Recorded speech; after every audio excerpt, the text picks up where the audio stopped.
تعلیماتی که ما گفتیم در قرآن برای ما خداوند امر کرده است و روس‌ها آن را گرفتن از چینی‌ها گفتن، بعد قسمت دیگری گفتن شاید احتمال از یا یونانی است یا رومی ها، کسی نمیداند، ولی آن را میگویند حکمتی است که در پیشبرد سیاست به کار میرود.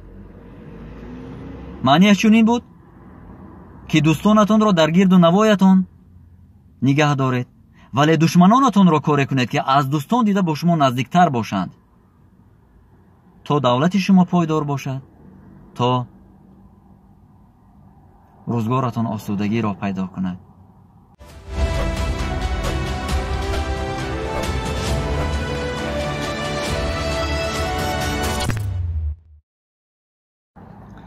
به نام خداوند جان و خرد که از این اندیشه برتر بر نگذرد. ثانیاً درود و پیام و سلام و صلوات با آن جناب رسول الله حضرت محمد مصطفی صلی الله علیه و آله و سلم میرسانم و در نهایت ادب با یکایک شما دوستانم رسیدن را به این یک روز مبارک که برای همه ما مسلمانان در حقیقت مبارک و سعید و عید است تهنیت میگویم. از شما عاجزانه طلب دعا دارم که در حق یکدیگر دعا کنید که خداوند رزق روزی مردم ما را هر کجا که باشند فزون گرداند، برکت را در کار و روزگارمون با شرافت این روز سعید، با شرافت لحظه اجابت دعا عطا فرماید. آمین آمین آمین یا رب العالمین. موضوعی که امروز میخواستم با شما در آن مورد صحبت کنم این عداوت است، دشمنی. چون درباره عداوت گفتیم، یک چند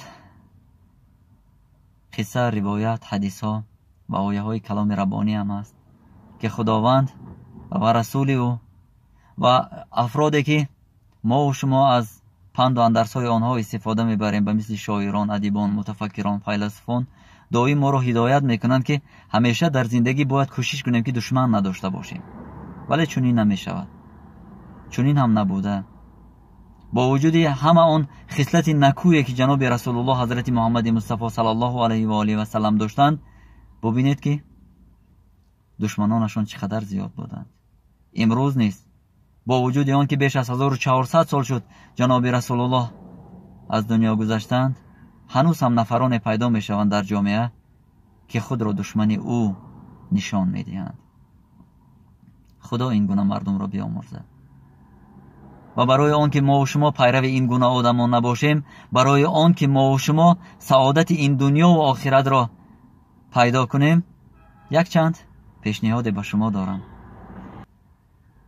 پس چقدر ما روسیاییم که اگر در همین دنیا نه به خاطر آن که ما دوستانمون رو زیاد کنیم، بلکه به خاطر آن زندگی میکنیم که باز یک دشمنی دیگری را پیدا کنیم، باز از پی دشمنی شویم.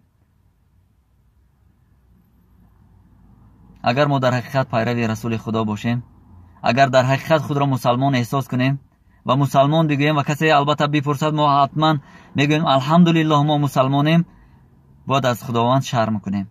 چون خداوند در قرآن کریمش برای ما و شما میفرماید انما المؤمنون اخوة، یعنی این که مؤمنان برادر یکدیگرند. پس کدام انسان با عقل سالم از برادر خودش دشمن میتراشد، از خواهر خودش دشمن میتراشد؟